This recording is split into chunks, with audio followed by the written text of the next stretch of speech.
Alexander డఫ్ అనే ఒక ఆయన ఎంతమంది ఉన్నారు ఈ పేరు? ఒకరు, ఇద్దరు, ముగ్గురు, ఒకే ఒక 10-15 ఉన్నాయి. మిగిలిన వాళ్ళు ఒక చెంచా నీళ్లు తీసుకొని దూకండి. అలెగ్జాండర్ అంటే పొరపాటున మీరు ఆ గ్రీకు ఒక ఆయన వచ్చాడు గుర్రం వేసుకొని, ఆయన అనుకుంటారు కాదు, ఈయన వేరే.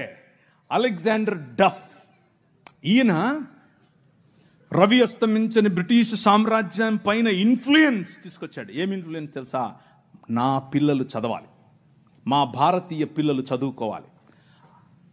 వీళ్ళు అన్నారు, ఎందుకు, మాకు అవసరం లేదు, మీ పాశ్చాత్య విద్యతో మేమేం చేస్తాం, మేము మంత్రాలు చదువుతాం. ఆయన అన్నాడు, మంత్రాలకు చింతకాయలు నైరాల్తా హై. అలెగ్జాండర్ డఫ్ నో, చదవాలి, మన పిల్లలు చదవాలి, ఆంగ్ల భాషలో చదవాలి, ప్రతి భాషలో చదవాలి, తెలుగులో చదవాలి, తమిళంలో చదవాలి, బెంగాలీ కావాలి, పుస్తకాల తర్వాత పుస్తకాలు, పుస్తకాల తర్వాత. ఈ అలెగ్జాండర్ డఫ్ యొక్క ఇన్ఫ్లుయెన్స్ కారణం చేత ఈశ్వరచంద్ర విద్యాసాగర్, అలాగే రాజా రామ్మోహన్ రాయ్ ఇలాంటి వాళ్ళు నిలబడి, ఎస్ మా పిల్లలు చదవాలి, మా పిల్లలు కూడా చదవాలి, మంత్రాలకు మేమేం చేసుకోవాలి, అవసరం లేదు, ఎల్లమ్మకు పుల్లమ్మకు పోయి మీరే చదువుకోండి అని యూనివర్సిటీస్ ఒకే సంవత్సరంలో అటువైపు మెడ్రాస్ యూనివర్సిటీ, ఇటువైపు బాంబే యూనివర్సిటీ, ఇటువైపు శ్రీరాంపూర్ యూనివర్సిటీగా ఈరోజు ఏదైతే ఉందో బైబిల్ కాలేజ్ అనుకుంటున్నారో అది ఆ రోజు కల్కట్టా యూనివర్సిటీ.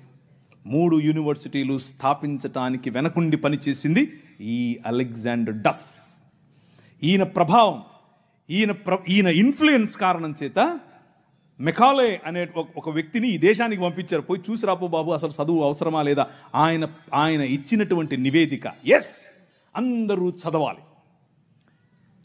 ఇంతమంది కూర్చొని ఉన్నారు, బైబిల్ సంకలో పెట్టుకుని ఓ వెళ్ళిపోతున్నారు, బాగుంది. కానీ ఏడి ఒక్క అలెగ్జాండర్ డఫ్? మీ ఊరు ఎమ్మెల్యేని ఇన్ఫ్లుయెన్స్ చేసే దమ్ముందా నీ దగ్గర? మీ ఊరు ఎంపీ దగ్గర నిలబడుకొని మాకు ఇది కావాలి అని అడిగే దమ్ముందా నీ దగ్గర? అలెగ్జాండర్ డఫ్ నీ కోసం కొన్ని 100 సంవత్సరాల క్రితం నీ పిల్లల కోసం ఆలోచించాడు. ఎలా కట్టాం మీ దేశాన్ని తెలుసా? దూరదృష్టి, దూరంచే యుద్ధవాసనను పసిగట్టడం. యోబు గ్రంథంలో రాసినట్టు,